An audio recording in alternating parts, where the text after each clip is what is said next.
gyropode est un outil qui permet le lâcher-prise. Elle travaille sur la conscience de soi. La première étape, c'est de monter sur la machine et de se mettre en phase avec la machine.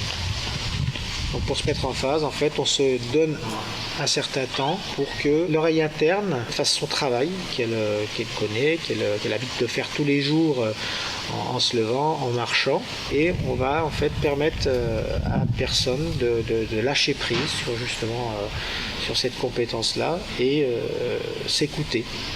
À partir de là, elle va pouvoir commencer à comprendre qu'en déplaçant son centre de gravité, elle va modifier l'équilibre de la machine et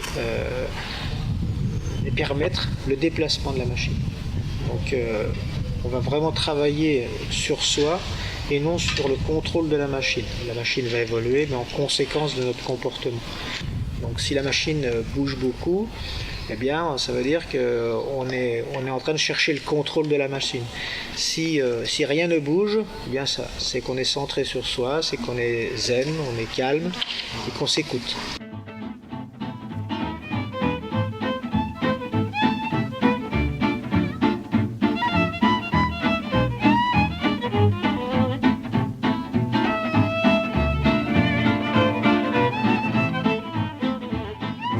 Apporter à chaque personne une prise de conscience en termes de comment je peux me déplacer, comment je peux avancer, comment je peux être à l'écoute de moi au sein d'un environnement, quel qu'il soit. Si on transfère cette image, cette sensation, comment je peux m'adapter pour une entreprise, donc dans l'entreprise, pour avancer tout en me respectant, parce qu'il y a une notion dans l'équilibre de respect de soi. Moi, individu de l'entreprise, salarié ou quelle que soit la fonction, j'ai envie de dire, parce que ça ne rentre pas du tout en ligne de compte, comment je peux avancer en me respectant et faire avancer le groupe dont je fais partie en même temps. C'est-à-dire vraiment une notion de respect et d'équilibre entre l'individu et le collectif.